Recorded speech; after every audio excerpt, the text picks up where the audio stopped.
10대 법안 vs 7대 입법, 여야 정기국회, 신경전. 여야가 정기국회에서 처리할 민생정책 법안을 두고 정면 충돌하고 있다. 모두 민생 안정을 명분으로 하고 있지만 그 내용에서 서로 반대되는 방안들을 내놨기 때문이다.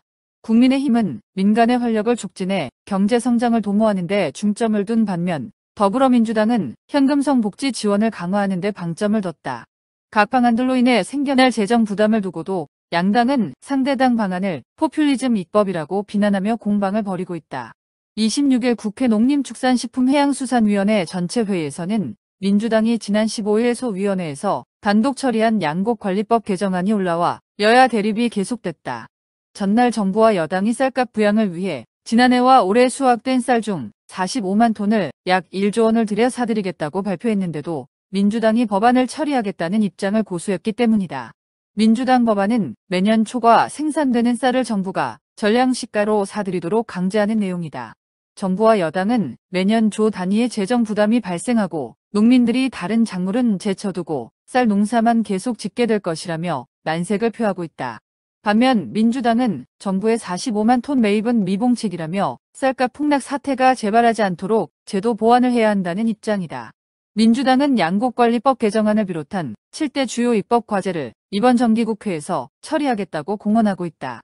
기초연금합대법은 현재 65세 이상 국민 중 소득 하위 70%에게 월 30만 원 지급하고 있는 기초연금을 65세 이상 국민 전원에게 지급하거나 지급액을 월 40만 원으로 늘리겠다는 내용이다. 어느 경우든 수십조 원의 추가 재정 부담이 예상된다. 민주당의 장애인 국가책임제법도 장애인의 교통비를 중앙정부가 의무적으로 지원하도록 하는 내용이 포함돼 있다. 한편 노란봉투법은 노조가 불법 파업을 했더라도 기업이 노조에 손해배상을 청구할 수 있는 범위를 제한해 불법 파업을 조장할 것이라는 우려를 낳고 있다. 금리폭리방지법은 시중은행의 대출금리 산정 방식과 근거를 공개하도록 하는 일종의 원가 공개법이다. 반면 국민의힘이 지난 25일 이번 정기국회에서 처리하겠다고 밝힌 10대 법안은 재정 지출보다는 규제 완화 등을 통한 간접 지원에 중점을 뒀다. 반도체 특별법은 반도체 기업에 대한 규제를 완화해주고 반도체 특화 산업단지를 지원하는 내용이다. 신도시 특별법도 1, 2기 신도시에 대한 규제를 완화해 민간 주도 재건축, 재개발을 촉진하는 데 방점을 뒀다. 복지 정책과 관련해서도 국민의힘은 영구 임대주택 관리비를 세금으로 지원하거나 농촌 재생 계획을 수립하고 주거 여건 개선 등의 세금을 지원하겠다는 방안을 내놨다. 이에 대해 민주당은 국민의힘이 부자 감세와 기업 규제 완화만 추진한다고 비판하고 있다.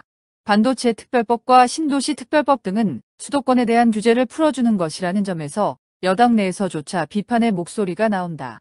다만 여야는 대기업과 중소기업 간 납품 계약에서 원자재 가격이 변하면 이를 납품 단가에 자동으로 반영되도록 하는 납품 단가연동제 도입에는 이견이 없다. 또 출산, 보육, 아동수당을 도입하거나 확대하겠다는 방향에도 의견이 일치하고 있다.